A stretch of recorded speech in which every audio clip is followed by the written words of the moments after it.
On trouve sur YouTube une multitude de vidéos dans lesquelles on voit qu'on arrive à faire tourner les pales du ventilateur grâce à de simples aimants. Alors, est-ce que ça fonctionne?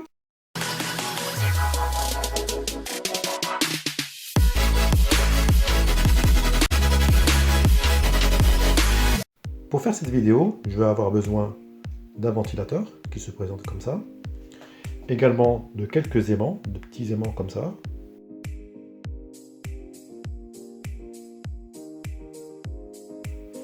et puis également de quelques aimants qui sont un peu plus puissants, qu'on appelle des aimants néodymes, qu'on récupère sur les disques durs. Voilà. J'aurai également besoin de scotch double face pour maintenir les aimants sur le ventilateur.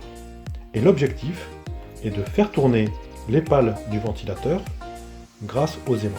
Donc voilà, on va placer le scotch double face sur les aimants, et à chaque fois, sur une pale, on va positionner l'aimant.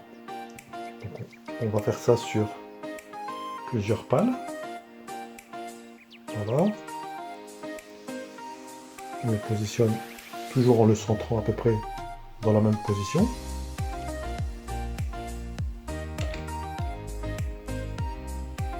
Voilà pour le troisième. Une fois ces aimants positionnés, on va placer les aimants néodymes. Donc le premier sera positionné ici. Donc le deuxième aimant sera positionné ici. Et on va positionner le troisième aimant ici. Donc vous voyez ici que le ventilateur n'est pas branché. Et maintenant, on va essayer d'amorcer le démarrage du ventilateur. Si on aide les pales à tourner, miracle, on voit que ça tourne. C'est extraordinaire. Donc on arrive bien à créer de l'énergie gratuitement. Maintenant, faisons une autre expérience.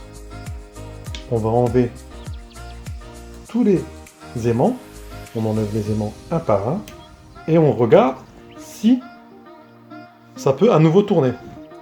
Ça serait vraiment extraordinaire de réussir à faire tourner ce ventilateur sans rien du tout, sans être branché, sans aucun aimant. Allez, on relève le défi.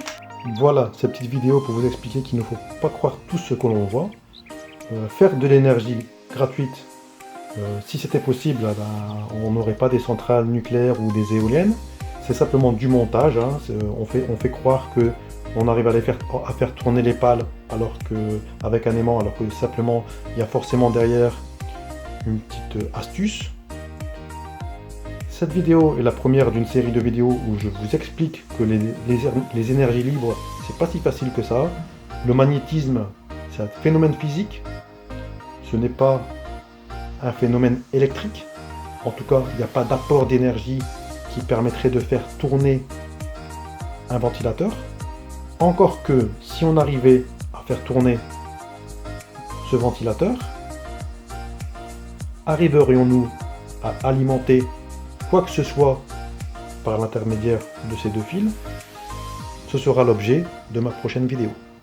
Si cette vidéo vous a plu, n'hésitez pas à liker, à vous abonner, et je vous dis à bientôt pour un nouvel épisode sur les pseudo-énergies gratuites et infinies.